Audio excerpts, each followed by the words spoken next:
बहुत समय पहले की बात है। किसी गांव में एक सम्राट रहा करता था।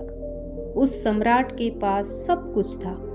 बेशुमार दौलत थी, अच्छी प्रजा थी जो उसका ख्याल रखती थी, उसके आदेशों का पालन किया करती थी और वह भी अपनी प्रजा का खूब ध्यान रखा करता था। उन्हें कभी किसी चीज की कोई कमी महसूस नहीं होने देता था। कहने को तो सम्राट के पास सब कुछ था, लेकिन उसका मन कभी किसी एक काम पर नहीं टिक पाता था। वह जब भी किसी काम को करने का प्रयास करता तो उसका ध्यान कहीं भटक जाता। इस चीज को लेकर वह बहुत चिंतित रहता था। कई बार उसने अपने पड़ोसी राज्य के राजाओं को अपनी परेशानी बताई और सभी ने उसे अलग अलग राय दी।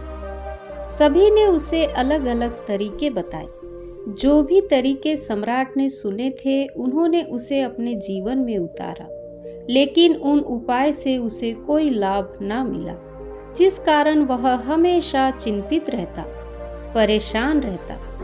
कई बार तो रातों को उसे नींद भी नहीं आती और वह केवल करवटें बदलते रहता। एक दिन सम्राट के कानों तक एक बात पहुंची कि उसके राज्य में एक ऐसा असाधारण व्यक्ति है जिसके शब्द अनमोल है, जिसके एक एक शब्द में जीवन का रहस्य छुपा हुआ है, जीवन का सत्य छुपा हुआ है। और उस व्यक्ति से मिलने के लिए लोग दूर दूर से आते हैं, क्योंकि हर व्यक्ति की समस्या का समाधान वह बड़ी ही सरलता और आसानी से करते हैं। यह बात सुनकर सम्राट बहुत प्रसन्न हुआ। उसे लगा कि अब उसके सवालों का जवाब उसे मिल जाएगा। इतनी तारीफ सुनकर सम्राट ने यह तय किया कि वह तुरंत ही जाकर उस व्यक्ति से मिलेंगे और उसे यह भी पता चल जाएगा कि जो लोग उनकी तारीफ कर रहे हैं क्या वह सच है या नहीं। अगले दिन सुबह सुबह वह सम्राट उस व्यक्ति से मिलने के लिए निकल पड़ा। रास्ता थोड़ा सा लंबा था, जिस कारण सम्राट ने बीच रास्ते में थोड़ा आराम किया।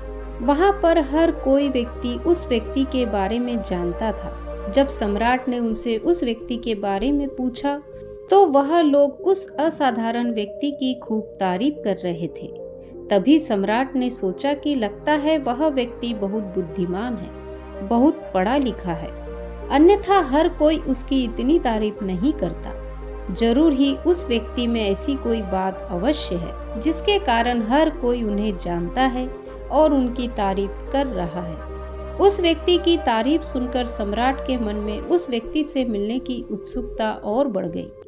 अब वह सम्राट जल्द से जल्द उस व्यक्ति से मिलना चाहता था, जिस कारण वह आगे का सफर तय करना शुरू कर देता है। जैसे तैसे वह सम्राट उस व्यक्ति के आश्रम पहुंचा, पर आश्रम में उसे कोई नजर नहीं आया। आश्रम के पीछे एक छोटा सा बगीचा था। जब सम्राट वहां पहुंचा तो उसने देखा कि एक माली बगीचे में काम कर रहा था। उसका पूरा शरीर मिट्टी से लथपथ था, पैरों में कोई चप्पल नहीं थी। इसको देखकर सम्राट ने माली से कहा, सुनिए महोदय, इस आश्रम के मालिक कहाँ हैं? मैं उनसे मिलने आया हूँ। इस पर वह माली जवाब देते हुए कहता है, श्रीमान आप अंदर बैठिए, मैं उन्हें बुलाकर लाता हूँ, वह जल्द ही आपसे मिलेंगे। यह बात सुनकर सम्राट अंदर कुटिया में जाकर बैठ गया और उस असाधारण व्यक्ति के आने का इंतजार करने लगा। कुछ देर प्रतीक्षा करने के बाद जब असाधारण व्यक्ति उस सम्राट के सामने पहुंचा तो उसने देखा कि यह तो वही व्यक्ति है जो बगीचे में काम कर रहा था। सम्राट ने उन्हें नमस्कार किया और बड़ी हैरानी से कहा, अरे आप तो वही माली है जो बाहर बगीचे में काम कर रहे थे।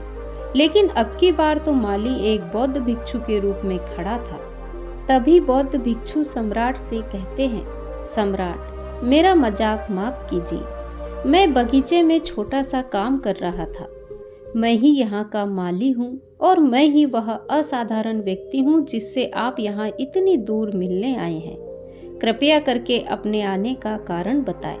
इस पर सम्राट उन बौद्ध भिक्षु से कहता है, हे गुरुवर, मैंने सुना है कि आप जैसा व्यक्ति इस पूरे राज्य में नहीं है। मैंने आपकी तारीफें सुनी है, मैंने आपके बारे में कई सारी अच्छी बातें सुनी है, मैंने यह भी सुना है कि आपके पास जो भी अपनी समस्या लेकर आता है, उसकी समस्या का समाधान आप अवश्य करते हैं। इसी कारणवश मैं आज आपसे यहाँ पर मिलने आया हूँ और मैं आपके उपदेश सुनना चाहता हूँ। लेकिन मेरे मन में एक शंका है। इस पर बौद्ध भिक्षु सम्राट से कहते हैं, कैसी शंका? इस पर सम्राट कहता है, मैंने बड़े बड़े विद्वानों को देखा है, बड़े बड़े ज्ञानियों को देखा है। वे जब भी चलते हैं तो उनके पास तरह तरह की ज्ञान की किताबें होती हैं। उनके पास ऐसा कोई ना कोई संकेत जरूर नजर आता है जिससे यह पता चल सकता है कि वे लोग ज्ञानी हैं। लेकिन आपके पास तो ना कोई ज्ञान की किताबें हैं और ना ही कोई ऐसी कला के संकेत आप में नजर आ रहे हैं। लेकिन इसके बावजूद आप बहुत शांत नजर आ रहे हैं। क्या आप मुझे इसका रहस्य बता सकते हैं? इस पर बौद्ध भिक्षु मुस्कुराने लगते हैं और सम्राट से कहते हैं, मेरा ज्ञान तो इस संसार में प्रकृति के रूप में हर जगह है। मैं अपना ज्ञान जीवन की सरल और साधारण वस्तुओं से ही लेता हूँ। लेकिन महाराज, आप किस समस्या को लेकर परेशान हैं? कृपया आप मुझे आपके यहाँ आने का कारण समझाएं। इस पर सम्राट कहते हैं, हे गुरुवर, मेरे यहाँ आने का कारण यह है कि मैं किसी भी काम को लेकर लंबे समय तक उस काम पर ध्यान नहीं लगा पाता। मैं कुछ ही देर में उस काम से भटक जाता हूँ। कृपया कर मुझे अपनी समस्या का समाधान बताएं। मैं इस बात से काफी चिंतित हूँ। बौद्ध भिक्षु ने सम्राट की चिंता को समझकर कहा, हे महाराज, आपकी समस्या मुझे समझ आ गई है। आप जिस कार्य पर ध्यान नहीं लगा पा रहे हैं उसके लिए मैं आपको एक उपाय बता सकता हूँ, लेकिन आज आपको थोड़ी देर हो चुकी है। आप मुझे कल सुबह मिलिएगा। कल सुबह का समय ठीक रहेगा। कल सुबह जब आप मुझे मिलेंगे तो मैं आपके सभी सवालों का जवाब आपको दे दूंगा। यह कहकर बौद्ध भिक्षु वापस अपने बगीचे में लौट गए और वह सम्राट भी वापस अपने महल लौट गया। लेकिन सम्राट को रात भर नींद नहीं आई। वह बस यही सोच रहा था कि आखिर बौद्ध भिक्षु मुझे क्या बताने वाले हैं। लेकिन जिस तरह से उनका मन शांत था, जिस तरह से वह शांत नजर आ रहे थे, यह बहुत आश्चर्य करने वाली बात है। रात भर सम्राट इन्हीं ख्यालों में खोया रहा। अगले दिन सुबह सूरज निकलने से ठीक पहले सम्राट उस आश्रम पर वापस पहुंचा। वहां पर बौद्ध भिक्षु पहले से ही उपस्थित थे। जैसे ही सम्राट वहां पहुंचा, उन बौद्ध भिक्षु ने एक पानी का छोटा सा जग उस सम्राट के हाथों में थमाते हुए कहा, इसे लीजिए और पौधों पर धीरे धीरे पानी डालिए। यहाँ आपके सामने पूरे 15 पौधे हैं। इन सभी पर आपको इसी प्रकार पानी डालते चले जाना है। लेकिन जब आप इस क्रिया को कर रहे होंगे तो उस वक्त मेरी एक बात का अवश्य ध्यान रखिएगा कि आपको इस दौरान कुछ और नहीं करना है, ना कुछ सोचना है और ना ही कहीं आपका ध्यान भटकना चाहिए। आप जब इन पौधों को पानी दे रहे होंगे तो आपका पूरा ध्यान केवल इन पौधों पर ही होना चाहिए। यदि इस बीच आपके मन में कोई विचार आए तो वहीं पर रुक जाना और फिर दोबारा से पहले पौधे में पानी डालना शुरू करना। और जब आप मेरी बात मानकर इसी प्रकार इन सभी 15 पौधों को पानी दे देंगे, तब आप मेरे पास आइएगा तो मैं आपके सभी सवालों का जवाब दे दूंगा। उस सम्राट ने आज तक ऐसा कोई काम नहीं किया था और सम्राट को यह काम बहुत छोटा लग रहा था। सम्राट पहली बार ऐसा कोई काम करने जा रहा था। उसने पानी के जग से पहले पौधे पर बड़े ध्यानपूर्वक पानी दिया और फिर दूसरे पौधे की ओर आगे बढ़ा। दूसरे पौधे पर भी उसने बड़े ध्यान से पानी दिया। फिर उसने तीसरे पौधे पर पानी देना शुरू ही किया था कि उसके मन में तरह तरह के विचार उत्पन्न होने लगे। उसे अपने महल का बगीचा याद आने लगा, जहाँ पर तरह तरह के फूल थे, तरह तरह के पौधे लगे हुए थे। तभी अचानक उस सम्राट को उन बौद्ध भिक्षु की बात याद आ गई कि यदि मन में कोई भी विचार उत्पन्न हो तो उसे फिर से पहले पौधे से पानी देना शुरू करना होगा।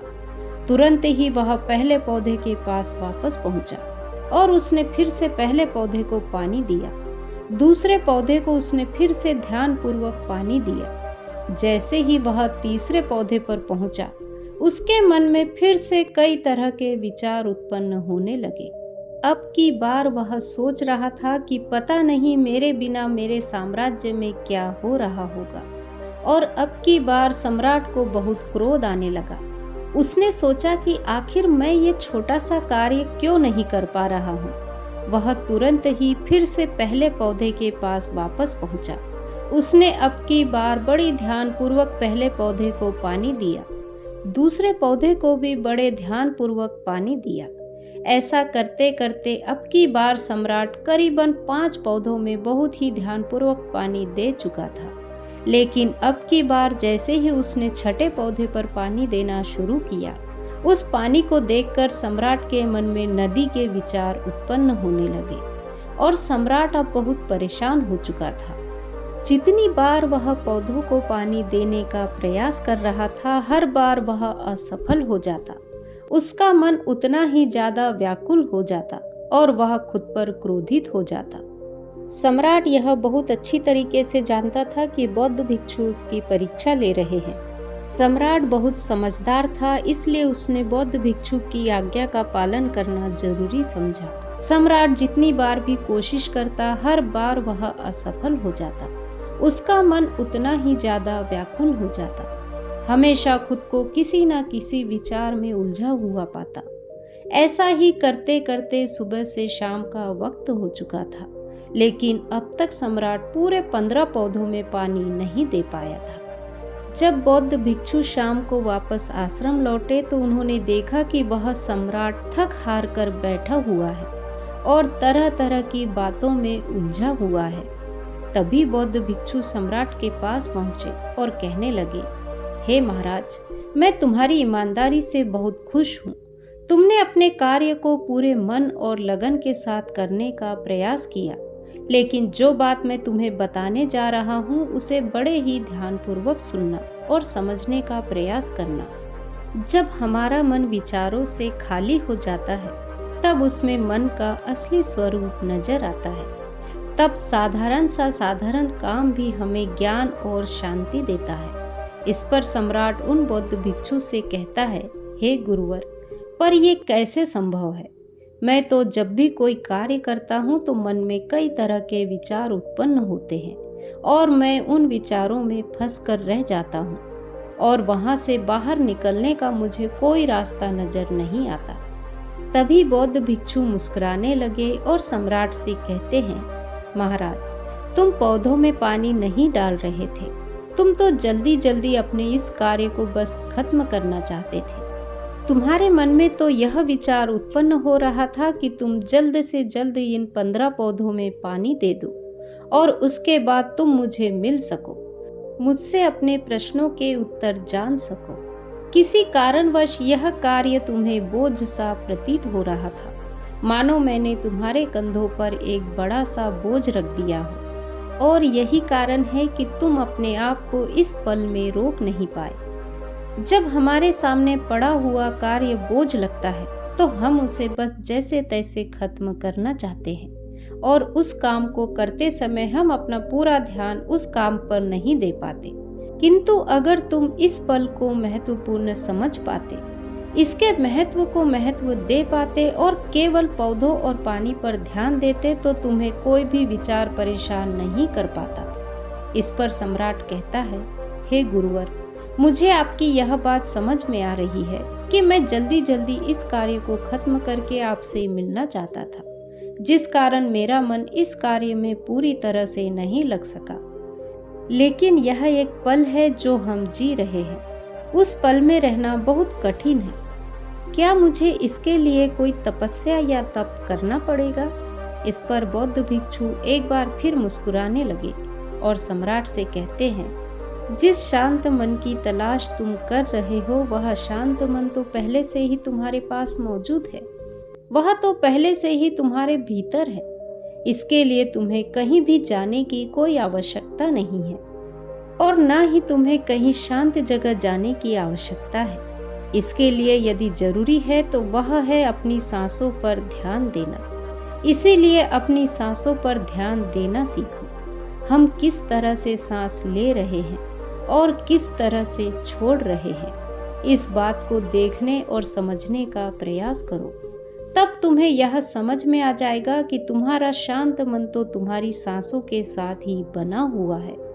तुम चाहो तो कोई भी कार्य करते वक्त अपनी सांसों पर ध्यान दे सकते हो। जब तुम कहीं चल रहे हो, कहीं दौड़ रहे हो, कोई ऐसा कार्य कर रहे हो तो तुम्हें अपनी सांसों पर ध्यान देना चाहिए, या कोई भी ऐसी क्रिया जो तुम्हें वर्तमान से जोड़े रखे। इसका एक और तरीका है, 2-4 मिनट अपने आसपास की प्रकृति पर गौर करो। देखो कि तुम्हारे आसपास क्या चल रहा है। तुम वर्तमान में आ जाओगे।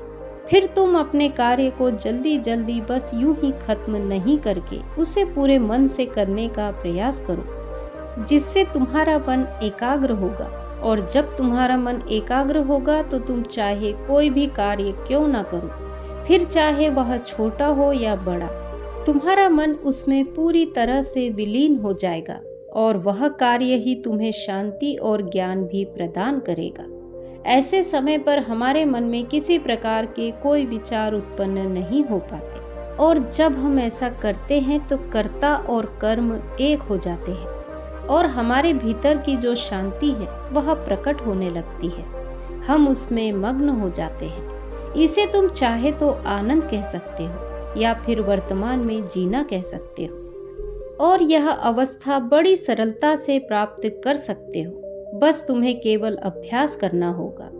बौद्ध भिक्षु सम्राट से कहते हैं, जो मन मुश्किलों में शांत रहता है, मुश्किलों से भागता नहीं है, केवल सचेत रहता है, वह मन हर परेशानी को पार कर सकता है, हर दुविधा से बाहर निकल सकता है। सम्राट को उन बौद्ध भिक्षु की ये सारी बातें समझ में आ चुकी थी।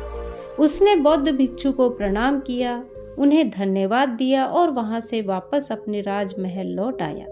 उसने अपनी सांसों पर ध्यान देना शुरू किया और धीरे धीरे इस निरंतर अभ्यास के कारण वह अपने कार्य को ध्यान और मन लगाकर किया करता था।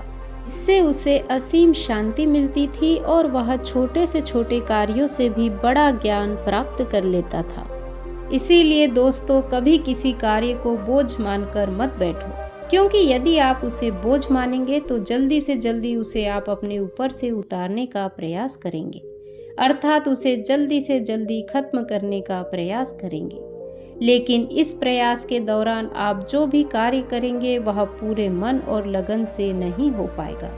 इस कारण उसका परिणाम वैसा नहीं होगा जैसा आप चाहते हैं। इसी कारण मन में तनाव भी पैदा हो सकता है और आप चिंतित रहने लगेंगे। इसीलिए जब भी आप कोई कार्य शुरू करना चाहते हैं तो सबसे पहले अपनी सांसों पर ध्यान केंद्रित करें, और फिर आप चाहे तो अपने काम के दौरान भी अपनी सांसों पर अपना ध्यान लगा सकते हैं, और यह सांसों का ध्यान आपको किसी भी परिस्थिति में शांत बनाए रखेंगे और किसी भी कार्य को आप पूरे मन और लगन के साथ पूरा करके रहेंगे। तो दोस्तों, आज की कहानी यदि आपको पसंद आई हो तो वीडियो को लाइक, शेयर, कमेंट करें और मेरे चैनल को सब्सक्राइब करें। नमो बुद्धाय।